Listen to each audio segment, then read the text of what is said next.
Imagine a man so wise that an oracle declared him the smartest person alive, yet his response was, "I know nothing." Imagine a student who got sold into slavery for disagreeing with a tyrant, then returned to found a school that lasted 900 years. Imagine a tutor whose teenage student would go on to conquer the known world. These aren't fictional characters. These are three men who lived over 2,000 years ago, and their ideas still shape how you think today, whether you realize it or not. Today we're diving deep into the lives of Socrates, Plato, and Aristotle, the three giants who built the foundation of Western philosophy. This isn't going to be a boring history lesson. We're going to explore their rivalries, their scandals, their near-death experiences, and the revolutionary ideas that got one of them executed.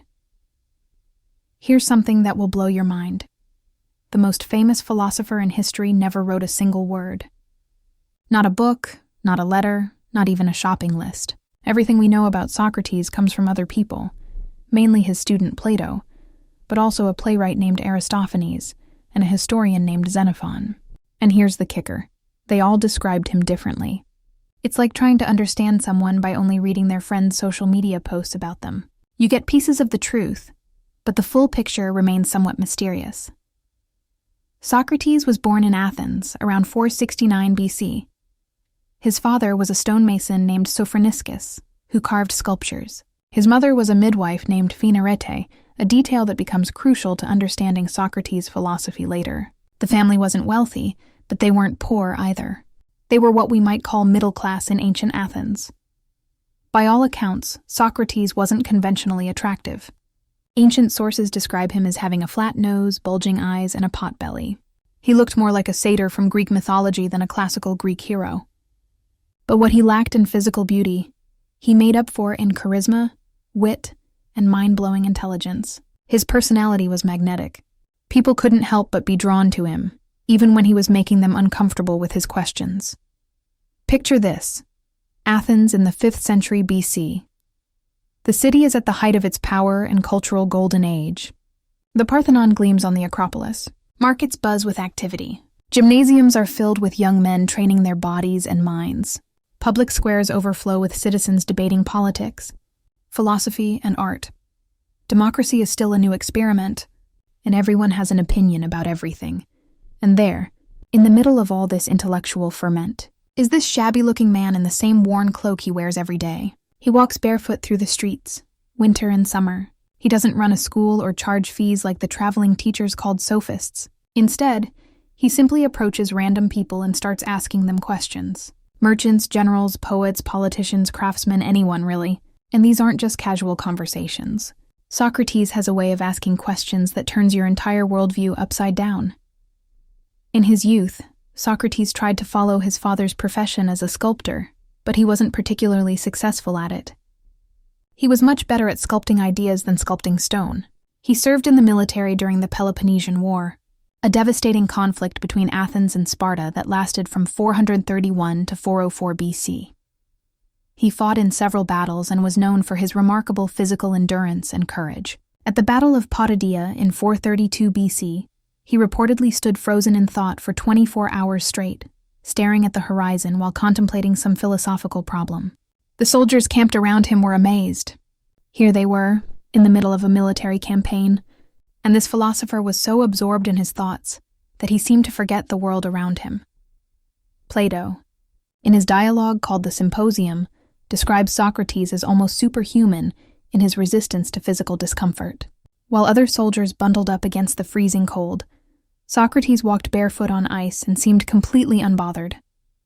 He could drink enormous amounts of wine and never appear drunk. He could go without sleep or food for extended periods when his mind was engaged in philosophical inquiry. Yet despite these almost supernatural qualities, Socrates lived the simplest possible life.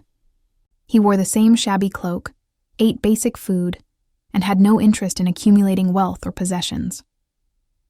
Now here's where things get really interesting. One day, a childhood friend of Socrates named Chaerephon went to the oracle at Delphi. Think of this place as ancient Greece's most trusted source of divine wisdom. People traveled from all over the Greek world to ask the oracle questions about their futures, about important decisions, about anything they needed guidance on. The oracle was a priestess called the Pythia, who would enter a trance-like state, possibly induced by volcanic gases coming from cracks in the earth beneath the temple, and speak prophecies that were believed to come directly from the god Apollo.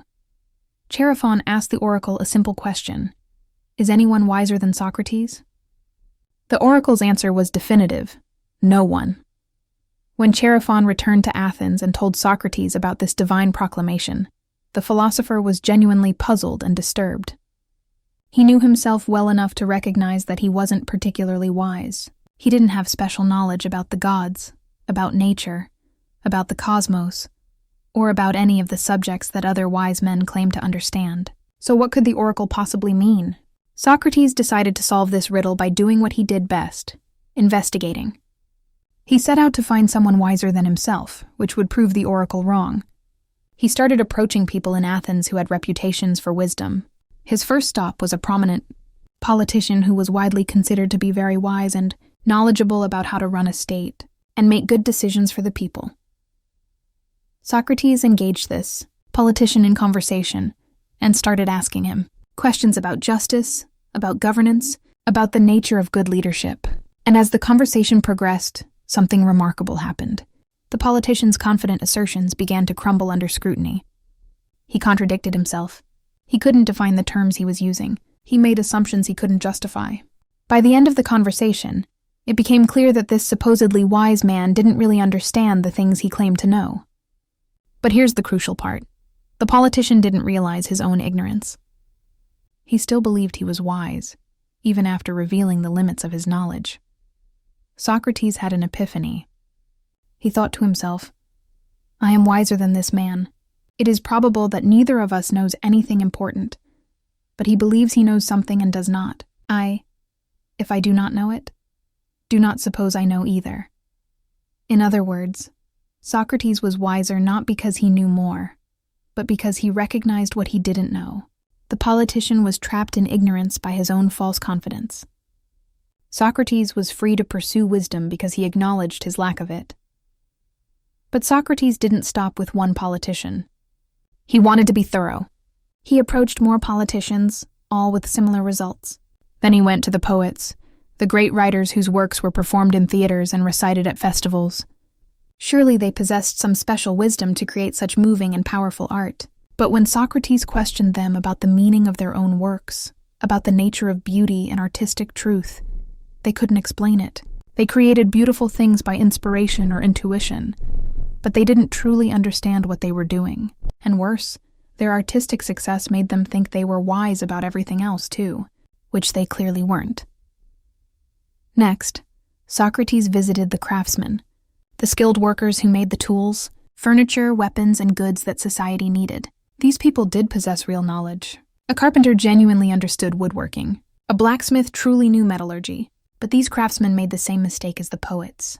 Because they were experts in their trades, they assumed they were also experts on justice, politics, religion, and every other important topic. Their real knowledge in one area blinded them to their ignorance in others. After all this investigation, Socrates finally understood what the oracle meant. He was the wisest person in Athens, not because he possessed more knowledge, but because he alone recognized the limits of his knowledge. This realization became the foundation of his famous principle: I know that I know nothing. This wasn't false modesty or a rhetorical trick. Socrates genuinely believed that true wisdom begins with recognizing your own ignorance. This discovery transformed Socrates' life. He felt he had a divine mission to go around Athens helping people recognize their own ignorance, which was the first step toward genuine wisdom. He developed what we now call the Socratic Method, a way of teaching through questioning rather than lecturing. And you've almost certainly experienced some version of this method without knowing it. Good teachers use it all the time. Therapists use variations of it. It's one of the most effective tools for helping people think critically. Here's how it worked in practice. Socrates would approach someone, often in a public place like a gymnasium or the agora, the central marketplace and gathering space of Athens. He would strike up a conversation and ask what seemed like a simple, straightforward question. What is justice? Or what is courage? Or what is piety? These seem like basic concepts that any educated person should be able to define easily. The person would give a confident answer. Maybe they'd say justice is giving people what they deserve, and Socrates would respond with genuine curiosity, asking follow-up questions. Interesting. So if I borrow a weapon from a friend, and then my friend goes insane, would it be just to return the weapon to him? After all, he deserves to get his property back. The person would have to admit that no, in that case you probably shouldn't return the weapon. So the definition needs to be revised, and so it would continue, with Socrates asking question after question, each one revealing problems, contradictions, and unexamined assumptions in the person's thinking. He wasn't trying to humiliate people or show off his own intelligence. He genuinely wanted to help them think more clearly, but the process was often uncomfortable and even painful. It's not easy to realize that you don't understand things you thought you knew. By the end of these conversations, the person would often be in a state the Greeks called aporia, which means confusion or puzzlement. They would realize they didn't actually understand the concept they had initially defined so confidently. For some people, this was a liberating experience. It opened their minds to genuine learning. For others, especially proud and arrogant people, it was humiliating and infuriating. They felt Socrates had made them look foolish in public. Socrates compared his method to the profession of a midwife, which, remember, was his mother's occupation. He said he was like an intellectual midwife. Just as a midwife doesn't create the baby, but helps bring it into the world, Socrates didn't implant ideas into people's minds. The ideas were already there, waiting to be born. He just helped deliver them through his questioning. This process of helping people give birth to ideas was called maieudex, from the Greek word for midwifery. This approach made Socrates incredibly popular with young people in Athens. Imagine being a teenager or young adult and watching this barefoot philosopher demolish the confident assertions of your arrogant teachers, politicians, and elders. It was thrilling. Young aristocrats would follow Socrates around, watching him question people and learning to question authority themselves. Among these young followers were some who would become historically important, including Plato, who would become one of the greatest philosophers of all time, and Alcibiades, who became a controversial military leader and politician. But while Socrates was beloved by the youth, he was making powerful enemies among the adults. In a society where reputation and honor were everything, being publicly shown to be ignorant was more than just embarrassing. It was damaging to your social standing and political influence. And Socrates had been doing this for decades, questioning everyone, showing up the proud and powerful, demonstrating that the supposedly wise were actually foolish. Things came to a head in 399 BC. By this time, Socrates was 70 years old. Athens had recently lost the Peloponnesian War to Sparta after nearly 3 decades of devastating conflict. The city was traumatized, impoverished, and looking for scapegoats. The democracy had been briefly overthrown by a brutal oligarchy called the 30 Tyrants, some of whom had been associates of Socrates. Although Socrates had nothing to do with their crimes and had even opposed them, the association damaged his reputation. 3 citizens brought formal charges against Socrates, a poet named Meletus, a tanner named Anytus, and an orator named Lycon. The charges were twofold: corrupting the youth of Athens and impiety, specifically not believing in the gods the city believed in, and introducing new divine beings. On the surface, these might seem like legitimate religious and moral concerns, but the real reason was political and personal.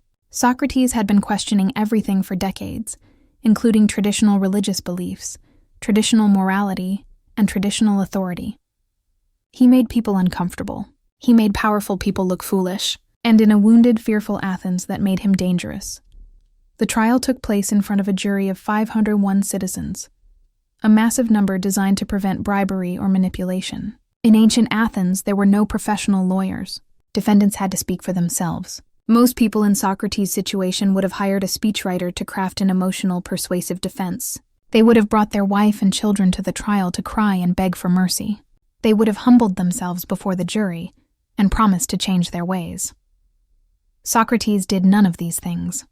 In his defense speech, which Plato later recorded in a work called The Apology, Socrates refused to play the game. He didn't apologize or express regret. Instead, he defended his entire life's work with pride and conviction. He told the jury that he had a divine mission, that he was like a gadfly stinging a lazy horse to keep it alert. Athens was that horse, and without him to challenge and question, the city would fall into intellectual and moral slumber. He explained that he wasn't corrupting the youth, He was educating them to think critically. He wasn't disrespecting the gods. He was taking religion more seriously than most people by actually questioning what piety meant, instead of just going through empty rituals. And then he said something that has echoed through history. The unexamined life is not worth living. If you go through life without questioning your beliefs, your values, your assumptions, without really thinking about how you should live and what matters, then you're not truly living a human life. You're just existing, following habits and conventions without understanding them. The jury voted on his guilt. Out of 501 jurors, 280 voted guilty and 221 voted not guilty. It was closer than the accusers had expected, but Socrates was convicted.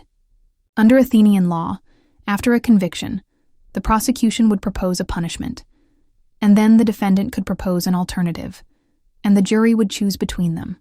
The prosecution proposed death. This was Socrates' chance to save his life. He could have proposed exile, leaving Athens forever.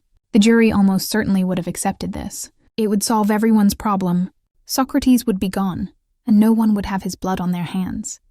But Socrates did something shocking. He said that instead of being punished, he should be rewarded. He should be given free meals for life at the public expense, the same honor the city gave to Olympic champions and great war heroes. After all, he argued, he had done Athens a great service by trying to make its citizens wiser and more virtuous. The jury was outraged by what they saw as arrogance and mockery.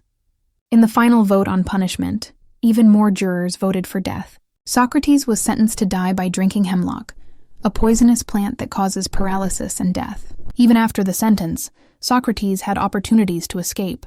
His wealthy friends, including Plato, had bribed the guards and arranged everything. A ship was ready to take him to another city where he could live out his remaining years in peace. But Socrates refused to escape. This might seem crazy to us, but it was perfectly consistent with his philosophy. His entire life had been dedicated to teaching about justice, virtue, and following the laws. He had argued countless times that it was better to suffer injustice than to commit injustice. To escape would be to break the laws of Athens, to put his own life above his principles. It would make him a hypocrite, and everything he had taught would be undermined. If the examined life was worth living, and if virtue was the highest good, then he had to accept the consequences of living according to his principles, even if it meant death.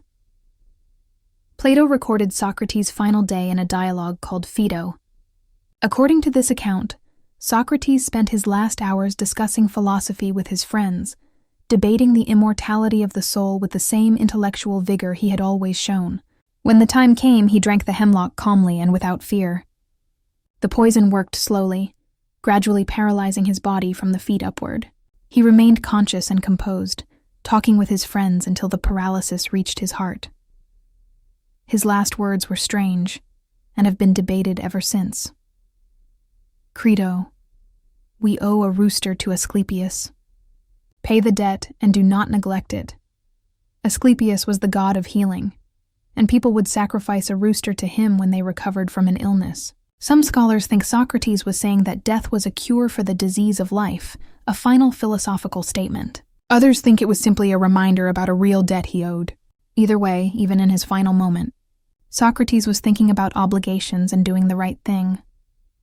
Plato, who witnessed this death, later wrote that Socrates was the best, the wisest, and the most just of men. The execution of Socrates would haunt Athens for generations. It became a symbol of how democracy could go wrong, how the majority could be swayed by fear and resentment to kill an innocent man. And it would inspire Socrates' most famous student to dedicate his life to philosophy and to trying to create a better political system. That student was standing there watching his beloved teacher die. His name was Aristocles, but history knows him as Plato.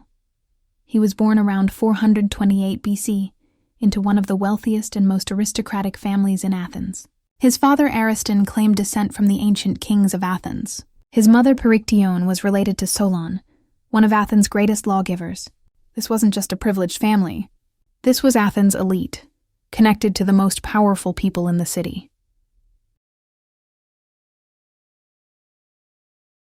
Few people know that Plato was actually a nickname. The famous philosopher's real name was Aristocles, named after his grandfather. The nickname Plato comes from the Greek word Platon, which means broad or wide. According to various ancient sources, he got this nickname either because of his broad shoulders from wrestling, his broad forehead, or his broad style of writing. Wrestling was a major sport in ancient Greece, practiced by aristocratic young men as part of their education, and Plato was apparently quite good at it. Plato received the best education money could buy in ancient Athens. He studied music, which included poetry and what we would call literature. He studied mathematics and geometry, subjects the Greeks considered essential for training the mind. He studied gymnastics and athletics, training both body and mind. Everything about his upbringing pointed toward a future in politics. In ancient Athens, wealthy aristocratic men were expected to participate in public life, to serve in the military, to hold political office, to contribute to the city's governance. And young Plato was interested in politics. He lived during one of the most turbulent periods in Athenian history. The Peloponnesian War raged throughout his youth, a devastating conflict between Athens and Sparta that eventually ended in Athens' defeat and humiliation. He watched as democracy struggled, as Athens was briefly taken over by the oligarchy of the 30 tyrants, as the city suffered from plague, famine, and military disasters. Then, at around age 20, Plato met Socrates, and everything changed. For 8 years, Plato was Socrates' devoted student. He absorbed the Socratic method of questioning. He learned to prize truth above comfort, to question everything, to never accept conventional wisdom without examination. He witnessed countless conversations where Socrates challenged the powerful and proud. He saw how philosophy could be a way of life, not just an intellectual exercise. And then, in 399 BC, he watched as Athens put his teacher on trial. He watched as Socrates defended himself with courage and principle. He watched as the jury voted for death. He was there, at age 29, when Socrates drank the hemlock and died. This traumatic experience shattered Plato's faith in Athenian democracy. If the people could vote to kill the wisest and most virtuous man in Athens, then democracy was fundamentally flawed. Something was deeply wrong with a system that could produce such an unjust outcome. After Socrates' death, Plato left Athens. He couldn't bear to stay in the city that had killed his teacher. For over a decade, he traveled throughout the Mediterranean world, searching for wisdom and trying to understand how to create a just society. He went to Megara, a city west of Athens, where other followers of Socrates had gathered. He traveled to Egypt, where he studied with priests and learned about their ancient traditions of mathematics and astronomy. The Egyptians had been developing mathematical and astronomical knowledge for thousands of years, and Plato was fascinated by how they used these disciplines.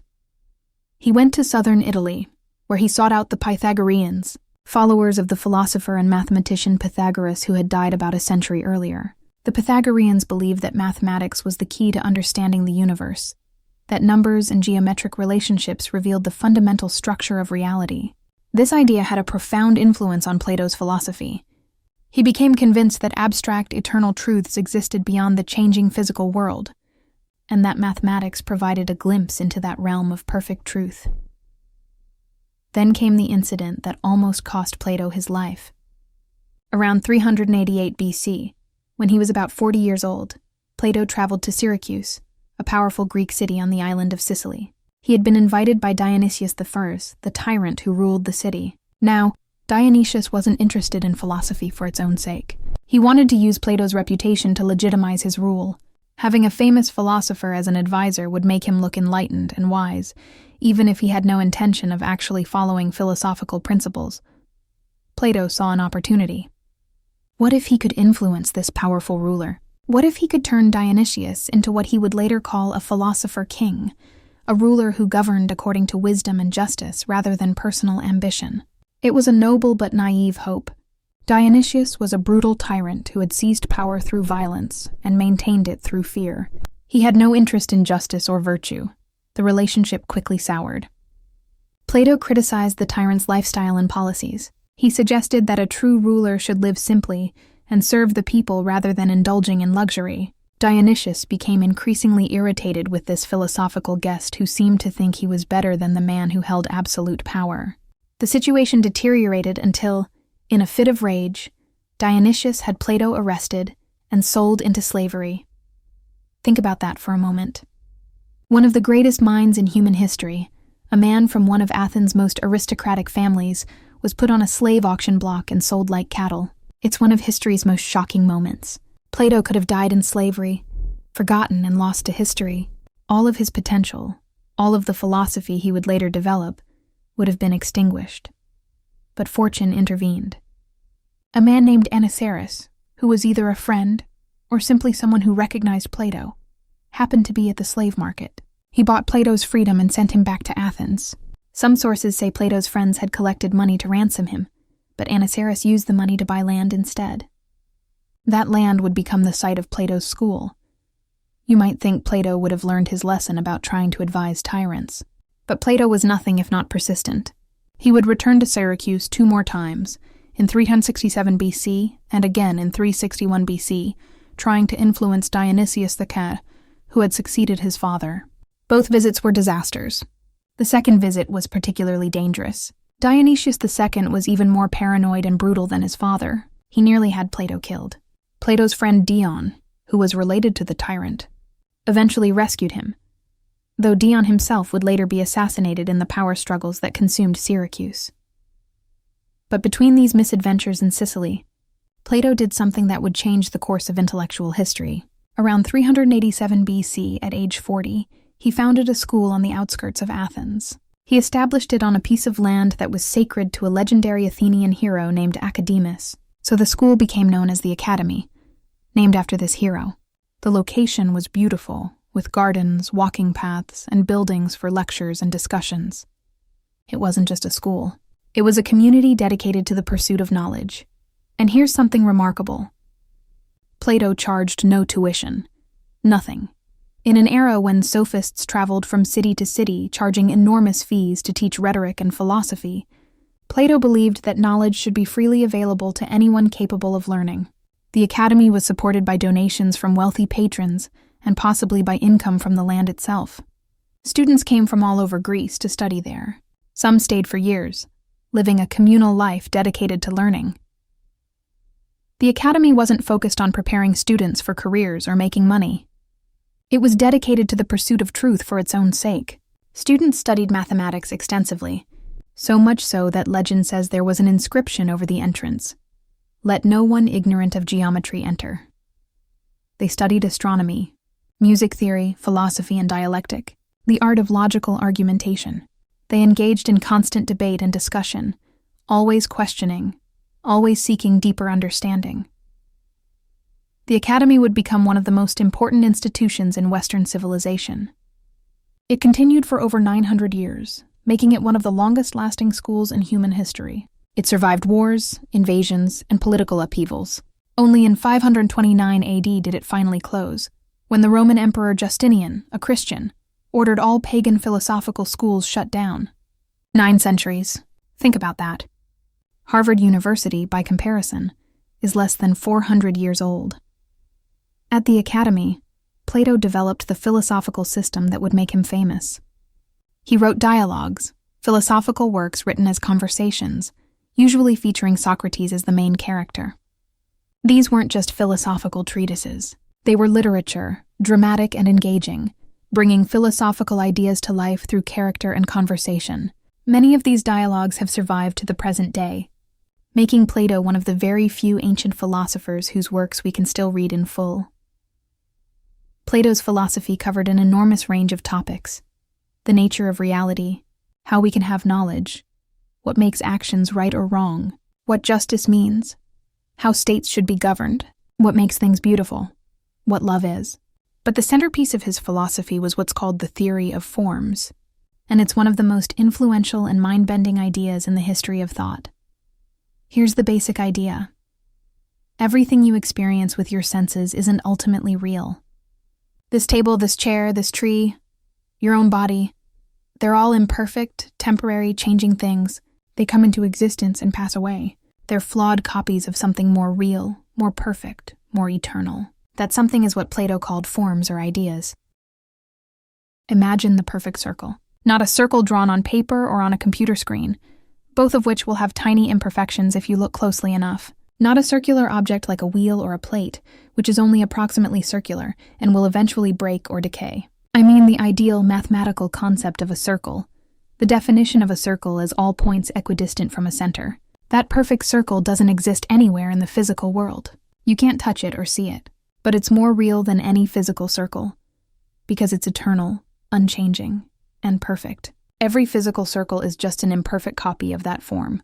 The same applies to everything. There's a form of beauty, and beautiful things in the physical world participate in or imitate that form to varying degrees. There's a form of justice, and just actions or just societies approximate that eternal standard. There are forms of chair, of human, of dog, of everything. The physical world is like a shadow or reflection of this higher realm of forms. Now you might be thinking, this sounds crazy. How can abstract concepts be more real than the physical things we can touch and see? But Plato had arguments for this view. Physical things change constantly. The tree outside your window is different from moment to moment, growing, aging, shedding leaves. It's never the same tree twice. But the form of tree is eternal and unchanging. Physical things are perceived differently by different people. This food tastes good to you but bad to me. But the form of the good is objective and absolute. Physical things come into existence and pass away, but forms are eternal.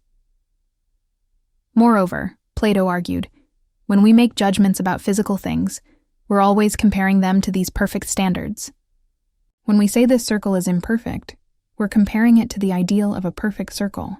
When we say this action is unjust, we're comparing it to the form of justice. So these forms must exist somehow, or we couldn't make these judgments. To illustrate this theory, Plato wrote one of the most famous allegories in philosophy, the Allegory of the Cave. Imagine a cave where prisoners have been chained since birth, forced to face a wall.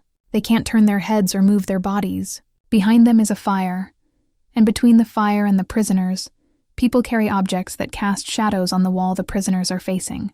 The prisoners watch these shadows their entire lives. They give names to the shadows. They talk about which shadow came before which. They become experts on shadows, but they have no idea that these are just shadows, projections of real objects they can't see. Now imagine one prisoner is freed. He's unchained and turned around. At first, the fire hurts his eyes. He's confused and disoriented. He sees the objects casting shadows and doesn't understand. The shadows were clearer and easier to comprehend. If given the choice, he might prefer to return to watching shadows. But gradually his eyes adjust. He realizes those objects are more real than the shadows. Then he's dragged out of the cave entirely. The sunlight is overwhelming. He can barely see anything. But slowly his eyes adapt. He sees trees, mountains, the sky, real things instead of shadows of copies. Finally, he can look at the sun itself, the source of all light and life. This freed prisoner represents the philosopher. He's climbed out of the cave of physical reality into the realm of forms, the true reality. The sun represents the form of the good, the highest form that illuminates all others. The prisoners watching shadows represent most people, who mistake the physical world for ultimate reality. But the allegory doesn't end there. The freed prisoner remembers his fellow prisoners still in the cave. He decides to return to help them, to tell them about the real world outside. But when he returns to the cave, his eyes have adjusted to sunlight. He can barely see in the darkness. The other prisoners think his journey has ruined him. He's worse at identifying shadows than before. When he tries to tell them about the world outside, they think he's insane. They mock him and refuse to believe him. If he tries to free them by force, they might even kill him. This ending is pointed. Plato is thinking about Socrates, the philosopher who tried to enlighten his fellow Athenians and was executed for his efforts. The allegory is saying that philosophy is dangerous.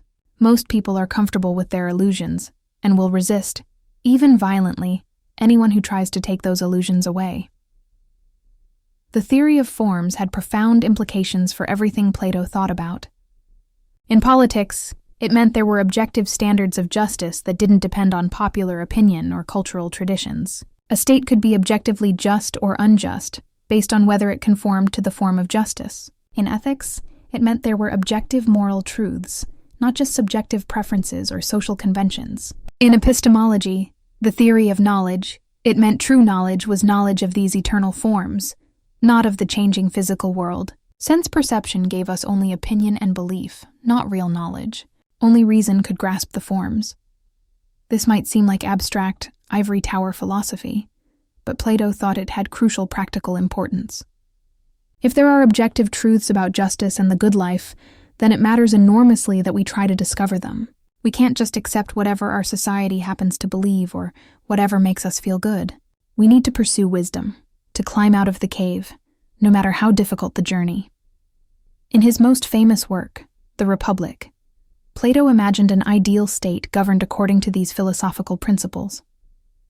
It would be ruled by philosopher kings, people who had escaped the cave, who understood the forms, who could govern according to wisdom rather than self-interest or ignorance. It's a fascinating but disturbing vision in many ways, involving rigid social classes, censorship of art, and communal living for the ruling class. But the core idea, that society should be governed by wisdom and reason rather than by force, wealth, or popular opinion, was revolutionary. Plato died around 347 BC at approximately 80 years old. According to legend, he died at a wedding feast, still engaged in philosophical discussion to the very end. He was supposedly buried on the grounds of the Academy. His influence on subsequent philosophy cannot be overstated. A famous philosopher once said that all of Western philosophy is just footnotes to Plato. That's an exaggeration, but it captures something true. Plato set the agenda for philosophy for the next 2,000 years.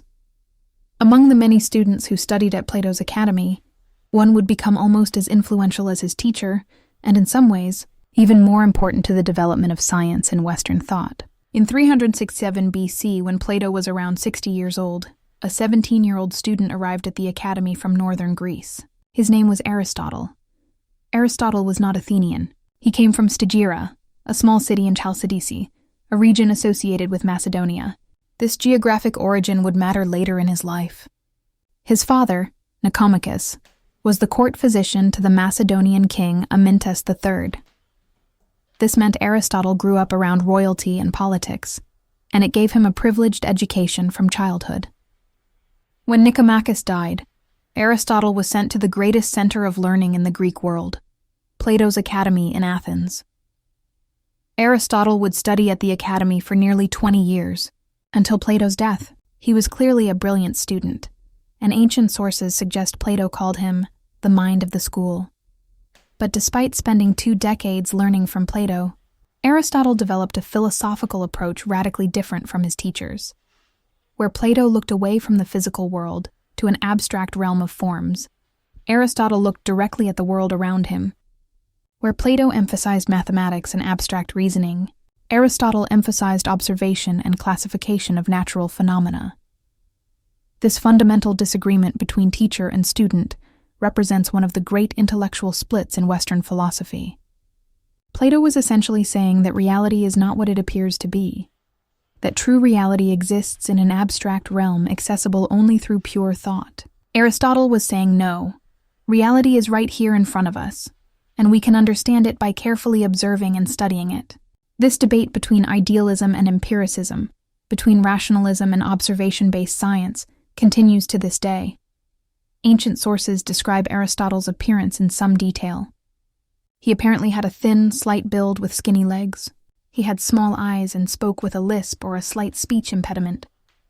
But he dressed elegantly and took care with his appearance, quite unlike Socrates with his shabby cloak.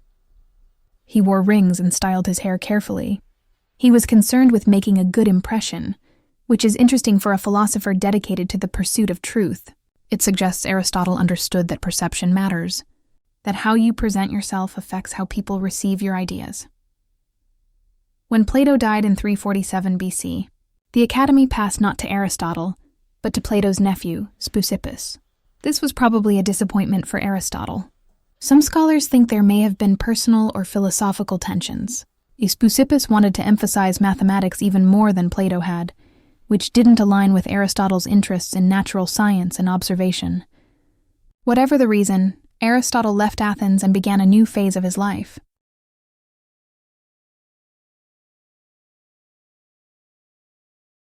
Few people know that Plato was actually a nickname. The famous philosopher's real name was Aristocles, named after his grandfather. The nickname Plato comes from the Greek word Platon, which means broad or wide. According to various ancient sources, he got this nickname either because of his broad shoulders from wrestling, his broad forehead, or his broad style of writing. Wrestling was a major sport in ancient Greece, practiced by aristocratic young men as part of their education, and Plato was apparently quite good at it. Plato received the best education money could buy in ancient Athens. He studied music, which included poetry and what we would call literature. He studied mathematics and geometry, subjects the Greeks considered essential for training the mind. He studied gymnastics and athletics, training both body and mind. Everything about his upbringing pointed toward a future in politics. In ancient Athens, wealthy aristocratic men were expected to participate in public life, to serve in the military, to hold political office, to contribute to the city's governance. And young Plato was interested in politics. He lived during one of the most turbulent periods in Athenian history. The Peloponnesian War raged throughout his youth, a devastating conflict between Athens and Sparta that eventually ended in Athens' defeat and humiliation. He watched as democracy struggled, as Athens was briefly taken over by the oligarchy of the 30 tyrants, as the city suffered from plague, famine, and military disasters. Then, at around age 20, Plato met Socrates, and everything changed. For 8 years, Plato was Socrates' devoted student. He absorbed the Socratic method of questioning. He learned to prize truth above comfort, to question everything, to never accept conventional wisdom without examination. He witnessed countless conversations where Socrates challenged the powerful and proud.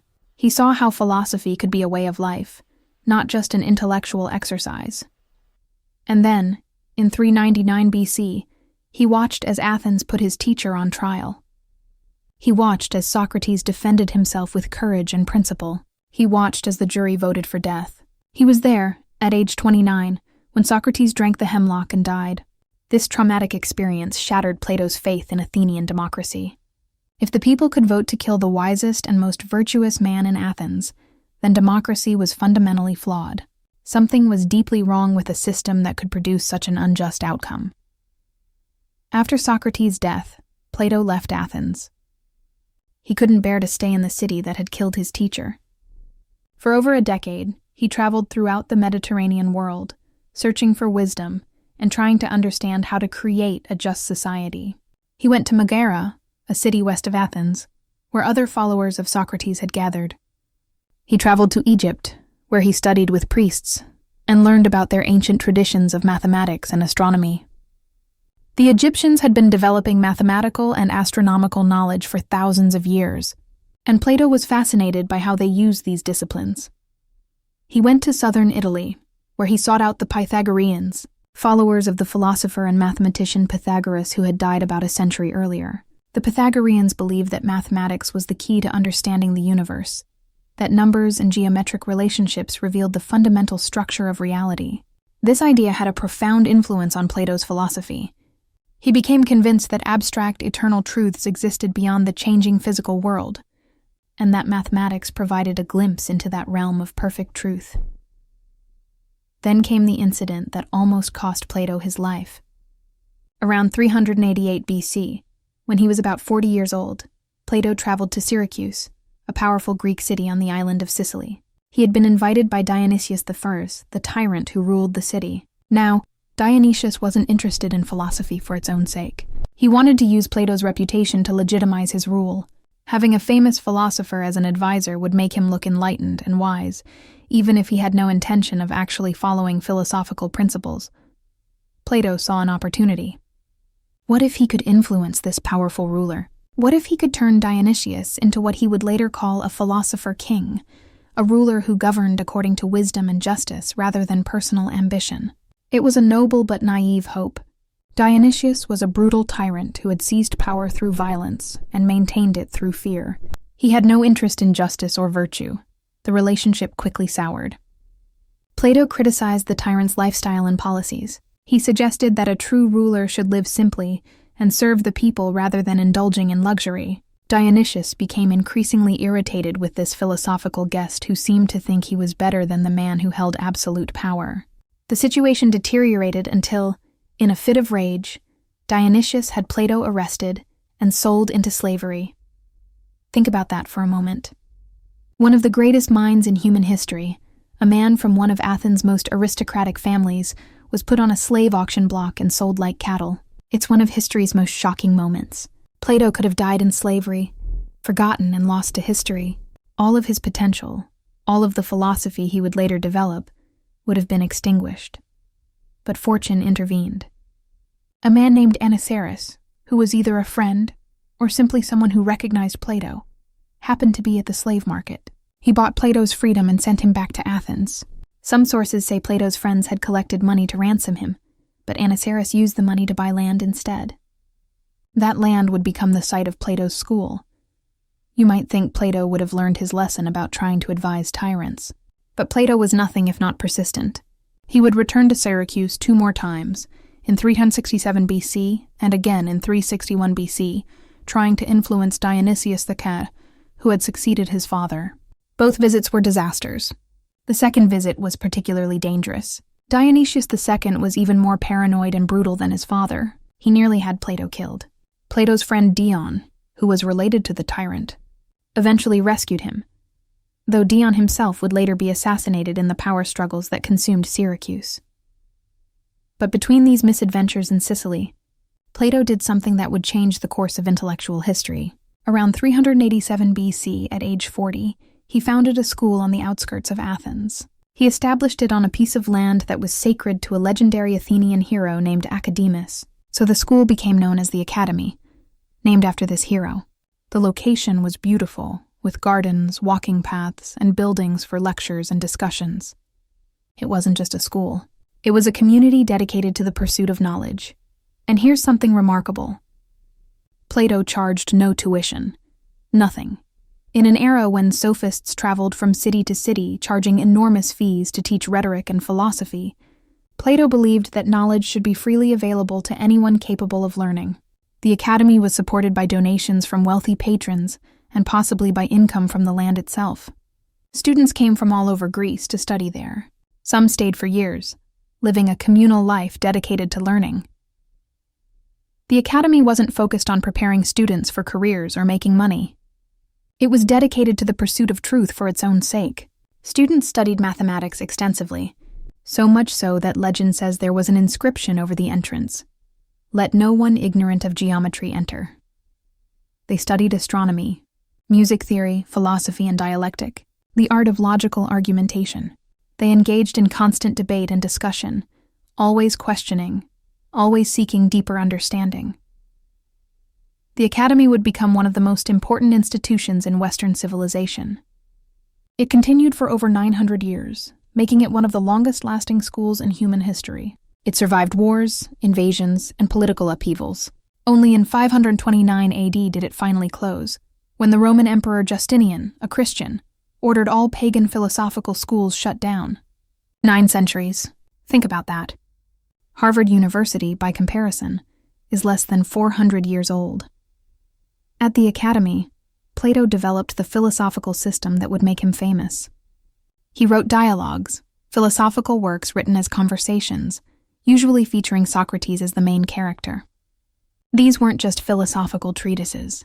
They were literature, dramatic and engaging, bringing philosophical ideas to life through character and conversation. Many of these dialogues have survived to the present day, making Plato one of the very few ancient philosophers whose works we can still read in full. Plato's philosophy covered an enormous range of topics: the nature of reality, how we can have knowledge, what makes actions right or wrong, what justice means, how states should be governed, what makes things beautiful, what love is.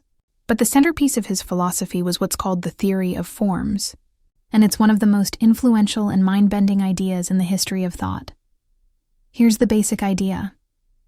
Everything you experience with your senses isn't ultimately real. This table, this chair, this tree, your own body, they're all imperfect, temporary, changing things. They come into existence and pass away. They're flawed copies of something more real, more perfect, more eternal. That something is what Plato called forms or ideas.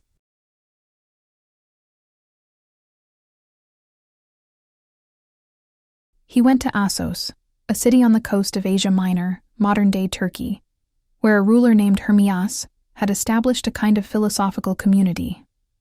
Hermias had studied at the academy and wanted to create a similar institution in his kingdom. Aristotle spent 3 years there, and during this time he married Pythias, who was either Hermias' niece or adopted daughter. By all accounts, it was a loving marriage. Aristotle later wrote that after his death, he wanted to be buried beside his wife. showing a romantic side we don't always associate with philosophers. Aristotle's time in Assos was important for another reason. He began conducting systematic research into marine biology. The coast of Asia Minor was perfect for this. Aristotle would wade into the water, observe sea creatures in their natural habitats, dissect specimens, and record what he found in meticulous detail. He studied over 500 animal species, describing their anatomy, behavior, and life cycles. He dissected fish, squids, octopuses, and other marine life. He observed how dolphins gave birth to live young and nursed them, correctly identifying them as mammals rather than fish, a distinction most people wouldn't make for another 2,000 years. After 3 years in Assos, Aristotle moved to the nearby island of Lesbos, continuing his biological research. He was joined by Theophrastus, a fellow student from the academy who would become his closest colleague and friend. Together they conducted groundbreaking studies of the natural world. Theophrastus focused on botany, while Aristotle concentrated on zoology. Their work established biology as a serious field of scientific study. This emphasis on empirical observation and classification was revolutionary. Before Aristotle, Greek philosophers mostly speculated about nature from first principles.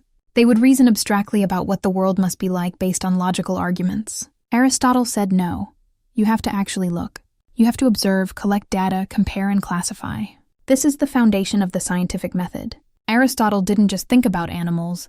He dissected them and studied them systematically. He developed classification systems that would be used for centuries. His biological works contain remarkable insights. He recognized that dolphins and whales were more similar to land mammals than to fish. He understood that sharks were different from bony fish. He described the development of chick embryos day by day. He recognized that some species were more closely related to each other than to others, anticipating the modern concept of biological classification. Some of his specific observations wouldn't be confirmed until scientists had microscopes and modern research tools over 2,000 years later.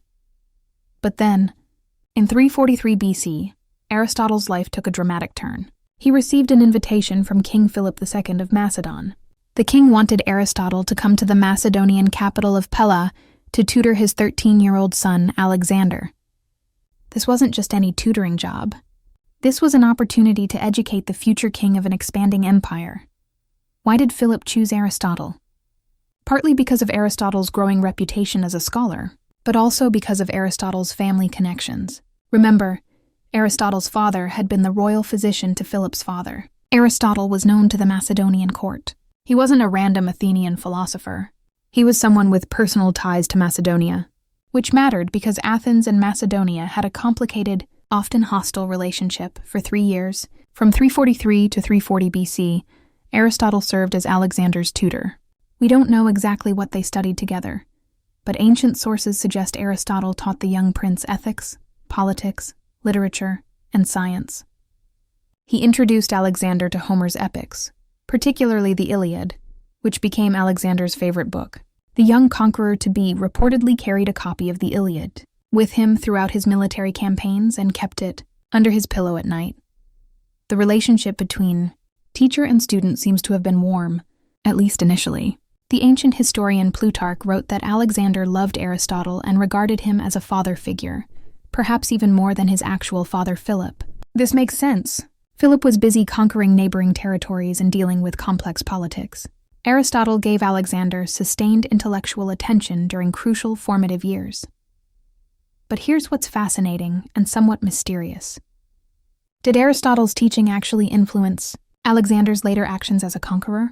Aristotle wrote about politics and ethics, about moderation and virtue, about the importance of reason over passion. Yet Alexander became one of history's most ambitious conquerors, driven by what seems like unlimited appetite for conquest and glory. He created an empire stretching from Greece to India, conquered dozens of kingdoms, and caused the deaths of countless people in warfare. Some scholars argue that Aristotle's ethical teachings, which emphasized moderation and the golden mean, had little lasting impact on his pupil. Others suggest that Alexander's attempt to blend Greek and Persian cultures, his founding of cities, his patronage of learning, reflected Aristotelian values of cosmopolitanism and education. The truth is probably complex. Alexander was shaped by many influences: his Macedonian warrior culture, his relationship with his ambitious mother Olympias, his rivalry with his father, and yes, his education with Aristotle. After his tutoring duties ended, Aristotle returned to his hometown of Stagira, which had been destroyed in war. Alexander, who was now beginning his military campaigns, reportedly helped rebuild the city as a gift to his former teacher. Aristotle lived there from 340 to 335 BC, probably continuing his research and writing. Then, in 335 BC, Aristotle made a fateful decision. He returned to Athens. By this time, Alexander had become king after Philip's assassination and was beginning his conquest of the Persian Empire. Athens was firmly under Macedonian control. This political situation made it possible for Aristotle, a Macedonian, to establish himself in Athens in a way that might have been difficult earlier. Aristotle couldn't return to Plato's academy, which was still being run by Plato's successors, so he founded his own school on the outskirts of Athens, in a grove called the Lyceum, named after the god Apollo Lycaeus, Apollo in his role as protector from wolves. The location included a gymnasium and walking paths surrounded by trees and gardens. It became Aristotle's base of operations for the next 12 years, the most productive period of his life. The Lyceum operated differently from Plato's academy.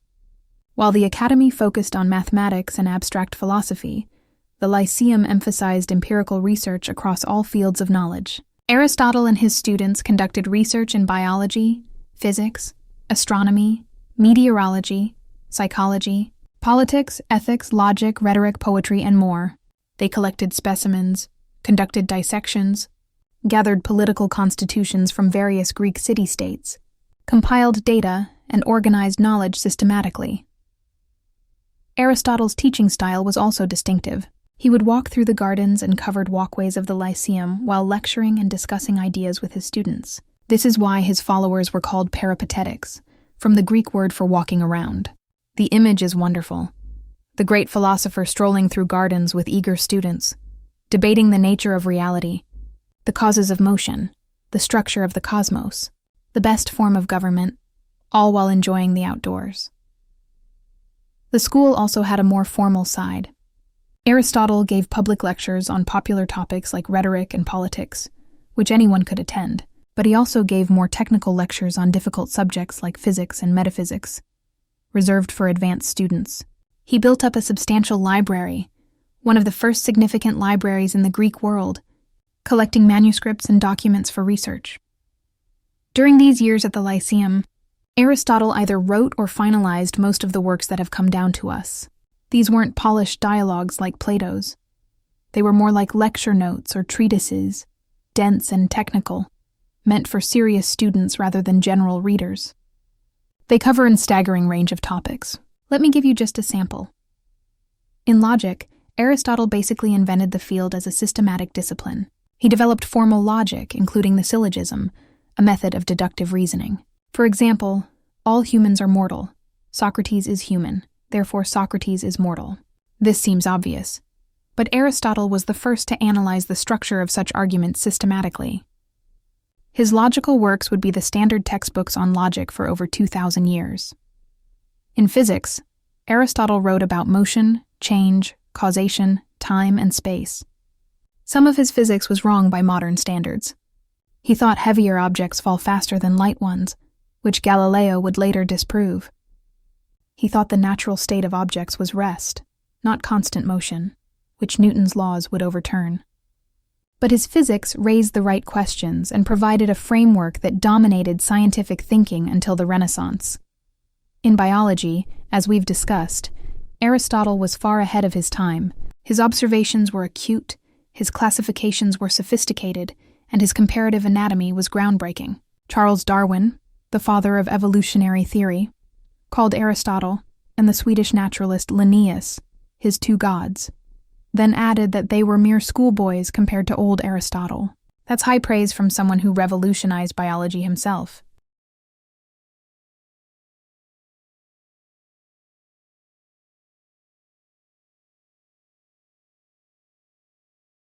In psychology, Aristotle wrote about the soul, by which he meant the principle of life that animates living things. He discussed perception, memory, dreaming, reasoning, and emotion. He rejected Plato's idea that the soul was entirely separate from the body, and could exist independently. For Aristotle, the soul was the form of the body, inseparable from it in the way that the shape of a wax seal is inseparable from the wax itself. In ethics, Aristotle wrote the Nicomachean Ethics, one of the most influential works on morality ever written. He argued that the goal of life is eudaimonia, often translated as happiness but more accurately meaning flourishing or living well. How do you achieve this?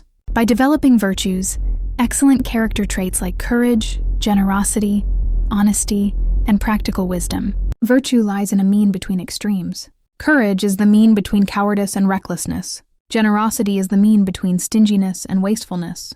This idea of the golden mean became central to Western ethical thinking. In politics, Aristotle analyzed different forms of government, democracy, oligarchy, monarchy, and so on. He studied the actual constitutions of over 150 Greek city-states, gathering empirical data about how different political systems functioned in practice. He argued that the best government depends on circumstances. There's no one-size-fits-all solution. Generally, he favored a mixed constitution combining elements of democracy and oligarchy, what we might call a constitutional republic with both popular participation and stable institutions. In metaphysics, the study of the ultimate nature of reality, Aristotle developed complex theories about substance, form and matter, actuality and potentiality, the four causes, and the unmoved mover, his concept of God. This is dense, difficult philosophy, but it was enormously influential. Medieval Christian, Jewish, and Islamic philosophers would spend centuries studying and debating Aristotelian metaphysics. In aesthetics, his Poetics analyzed tragedy and poetry, discussing concepts like plot, character, catharsis, and mimesis or imitation. This short, fragmentary work became one of the most influential texts in literary theory. The breadth is astonishing. Aristotle wrote authoritatively on nearly every subject known in his time. He organized human knowledge into distinct disciplines, each with its own methods and principles. In doing so, he basically created the university curriculum that would dominate education for the next 2,000 years. But Aristotle's productive years in Athens came to an abrupt end in 323 BC. Alexander the Great, who had conquered most of the known world by age 32, suddenly died in Babylon, probably from fever or poisoning. The news sent shockwaves throughout the Greek world. In Athens, there was an immediate anti-Macedonian backlash. The Athenians, who had been forced to submit to Macedonian domination, saw an opportunity for rebellion. And Aristotle, as Alexander's former tutor and a Macedonian by birth, was now in danger. The political situation became hostile very quickly. Charges were brought against Aristotle on religious grounds, accusing him of impiety, the same charge that had been used against Socrates. This was clearly politically motivated. After living through the execution of Socrates as a young man, and having studied with Plato who never got over that trauma, Aristotle knew exactly what could happen. He decided not to stay and face trial. Unlike Socrates, who had chosen to accept Athens' unjust verdict, Aristotle chose to flee. He reportedly said that he was leaving Athens so that the Athenians would not sin twice against philosophy, a clear reference to Socrates' execution. This shows both his awareness of that historical precedent and his determination not to become another philosophical martyr. Aristotle fled to Chalcis on the island of Euboea, where his mother's family had property and he had connections. He lived there only briefly. In 322 BC, just a year after leaving Athens, Aristotle died at age 62. Ancient sources say he died of a stomach ailment, possibly some kind of digestive disease that had plagued him for years. He was buried in Chalcis, though later, according to some accounts, his remains were returned to Stagira. After Aristotle's death, his colleague and friend Theophrastus took over leadership of the Lyceum. The school continued to function for centuries, though it never again had a figure of Aristotle's stature. Aristotle's works were preserved, but they had a complicated history. His polished dialogues, written for popular audiences, were lost. What survived were his more technical lecture notes and treatises, which ended up being edited and organized by later scholars. For a time, these works were relatively obscure, overshadowed by Plato's more accessible dialogues. But then something remarkable happened. In the medieval period, particularly from the 9th to 13th centuries AD, Islamic scholars rediscovered Aristotle. Philosophers like Al-Farabi, Avicenna, and especially Averroes studied Aristotle intensely, writing commentaries that analyzed and expanded on his ideas. They translated his works into Arabic and engaged with them deeply. Islamic civilization, which was experiencing a golden age of learning while Europe was in the Dark Ages, kept Aristotelian philosophy alive and sophisticated it further. These Arabic translations and commentaries eventually made their way back to Christian Europe through Spain and Sicily. Where Islamic and Christian cultures intersected, European scholars translated Aristotle from Arabic into Latin, and suddenly, in the 12th and 13th centuries, Western Christendom had access to this vast body of sophisticated philosophical and scientific knowledge that had been largely forgotten. The impact was explosive. Universities were just being founded in Europe, and Aristotle's works became the core curriculum. Medieval scholars called him simply the Philosopher, as if there were only one who truly deserved the title. Thomas Aquinas, the great Christian theologian, spent much of his career integrating Aristotelian philosophy with Christian doctrine, creating a synthesis that would dominate Catholic theology for centuries.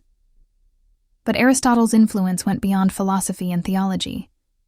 His physics, biology, meteorology, and other scientific works shaped how educated people understood the natural world until the scientific revolution of the 16th and 17th centuries. When Copernicus, Galileo, and Newton overturned Aristotelian physics, they were rebelling against a system that had dominated for nearly 2,000 years. Even in rebelling, they showed how influential Aristotle had been. Today, in our science-dominated age, we might think of Aristotle as outdated, someone whose physics was wrong and whose biology, while impressive for its time, has been superseded.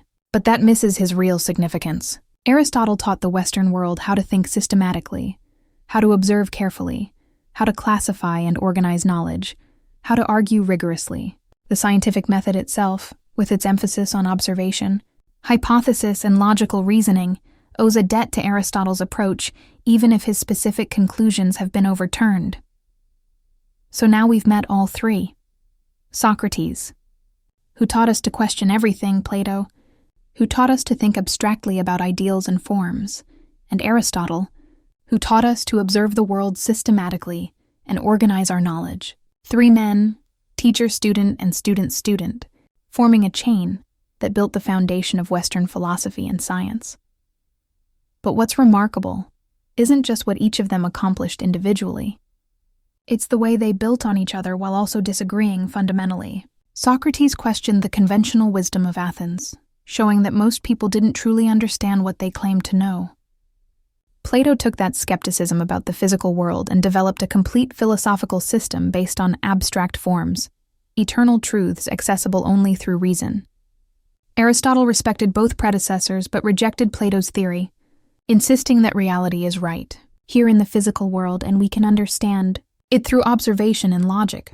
This pattern of building on and reacting against previous thinkers is what makes philosophy and science progress. Each generation doesn't start from scratch. They inherit ideas, test them, find problems, and develop new approaches. Sometimes this means accepting and extending what came before. Sometimes it means rejecting and replacing it. But the conversation continues, and knowledge advances. The influence of these three men on subsequent history is hard to overstate. Their ideas shaped Greek and Roman philosophy. They influenced the early Christian church fathers who were trying to reconcile faith with reason. They dominated Islamic philosophy during its golden age. They structured medieval university education. They provided the framework that Renaissance thinkers either worked within or rebelled against. They influenced Enlightenment philosophers who were creating the foundations of modern Western political thought.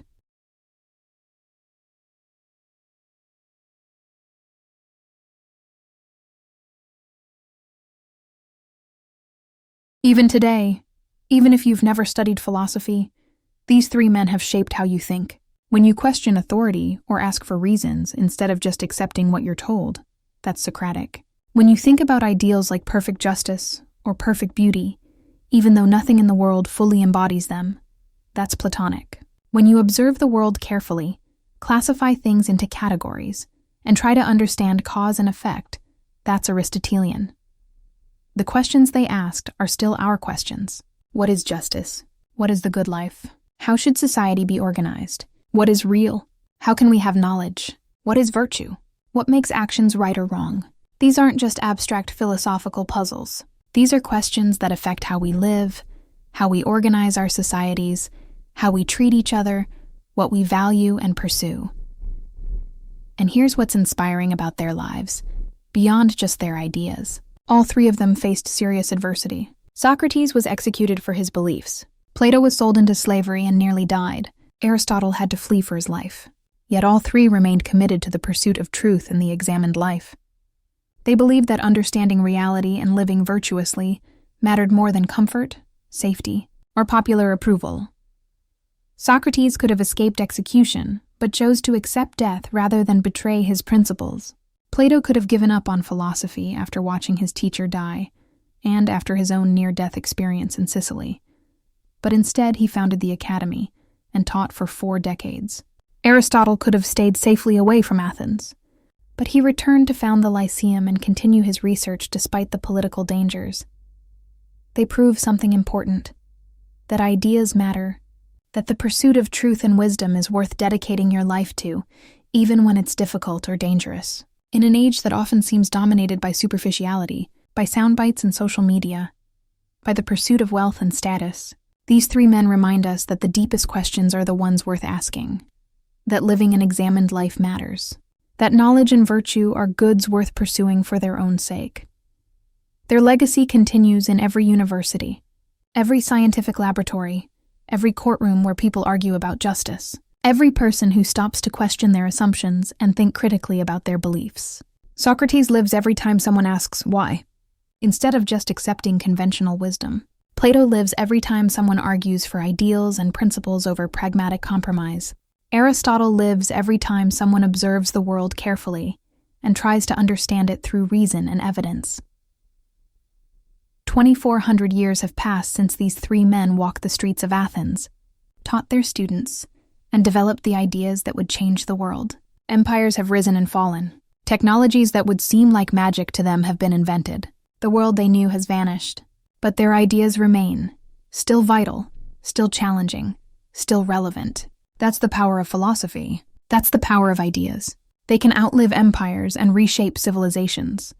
So the next time you question something you've been told to accept, remember Socrates. The next time you think about ideals and principles worth fighting for, remember Plato.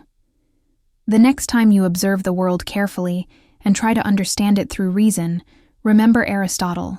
These 3 men showed us that the unexamined life is not worth living, that ideas are more powerful than armies, and that the pursuit of wisdom is the highest human calling. Their lives prove that in the long run, thinkers change the world more than conquerors. Thank you for joining me on this journey through ancient Athens and through the lives of 3 of the greatest minds in human history.